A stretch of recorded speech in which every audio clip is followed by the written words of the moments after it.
100 ans de solitude. Gabriel Garcia Marquez.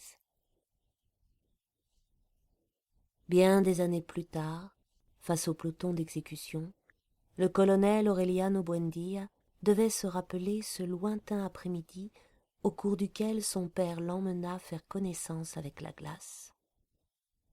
Macondo était alors un village d'une vingtaine de maisons, anglaises et en roseau, construites au bord d'une rivière dont les eaux diaphanes roulaient sur un lit de pierre polie, blanche, énorme comme des œufs préhistoriques. Le monde était si récent que beaucoup de choses n'avaient pas encore de nom, et pour les mentionner, il fallait les montrer du doigt. Tous les ans, au mois de mars, une famille de gitans déguenillés plantait sa tente près du village, et dans un grand tintamarre de fifres et de tambourins, faisait part des nouvelles inventions. Ils commencèrent par apporter l'aimant. Un gros gitan à la barbe broussailleuse et aux mains de moineau qui répondait au nom de Melquiades, fit en public une truculente démonstration de ce que lui-même appelait la 8e merveille des savants alchimistes de Macédoine. Il passa de maison en maison, traînant après lui 2 lingots de métal, et tout le monde fut saisi de terreur à voir les chaudrons, les poêles, les tenailles et les chaufferettes tomber tout seuls de la place où ils étaient, le bois craquer à cause des clous et des vis qui essayaient désespérément de s'en arracher, et même les objets perdus depuis longtemps apparaissaient là où on les avait le plus cherchés et se traînaient en débandades turbulentes derrière les fers magiques de Melquiades. « Les choses ont une vie bien à elles, » clamait le gitan avec un accent guttural. « Il faut réveiller leur âme, toute la question est là. » José Arcadio Buendía, dont l'imagination audacieuse allait toujours plus loin que le génie même de la nature, quand ce n'était pas plus loin que les miracles et la magie, pensa qu'il était possible de se servir de cette invention inutile pour extraire l'or des entrailles de la terre.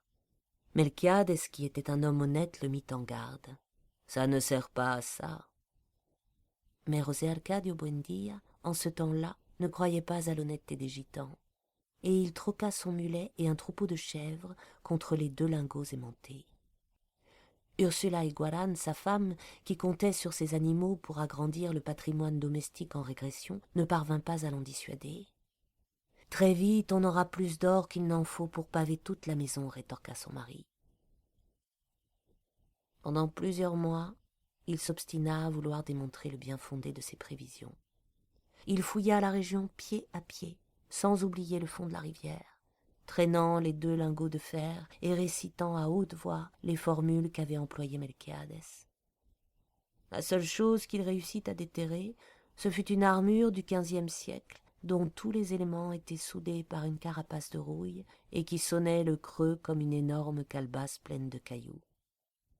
Quand José Arcadio Buendía et les 4 hommes de son expédition parvinrent à désarticuler l'armure, ils trouvèrent à l'intérieur un squelette calcifié qui portait à son cou un médaillon en cuivre contenant une mèche de cheveux de femme.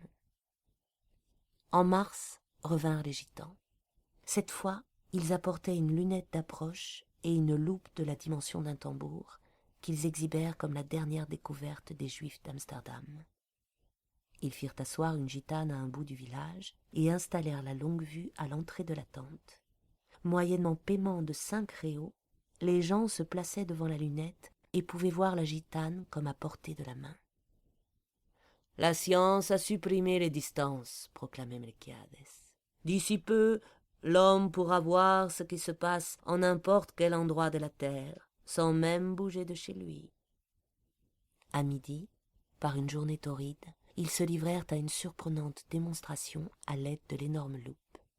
Ils disposèrent un tas d'herbes sèches au milieu de la rue et l'embrasèrent grâce à la concentration des rayons solaires. José Arcadio Buendía, qui n'était pas encore parvenu à se remettre de ses déboires avec les aimants, conçut l'idée d'utiliser cette invention comme arme de guerre. Melquiades à nouveau tenta de le dissuader, mais il finit par accepter d'échanger la loupe contre les 2 lingots aimantés et 3 pièces de monnaie coloniale. Ursula pleura de consternation. Cet argent faisait partie d'un coffre de pièces d'or que son père avait accumulé tout au long d'une vie de privation et qu'elle avait enterrés sous son lit en attendant une bonne occasion de les investir. José Arcadio Buendía n'essaya même pas de la consoler, entièrement absorbé par ses expériences tactiques, avec l'abnégation d'un chercheur et jusqu'au péril de sa propre vie. En voulant démontrer les effets de la loupe sur les troupes ennemies, il s'exposa lui-même à la concentration des rayons solaires et fut atteint de brûlures qui se transformèrent en ulcères et furent longues à guérir.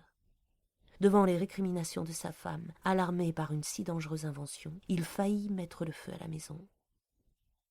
Il passait de longues heures dans sa chambre à effectuer des calculs sur les possibilités stratégiques de cette arme révolutionnaire, tant et si bien qu'il finit par composer un traité d'une étourdissante clarté didactique et d'un pouvoir de conviction irrésistible.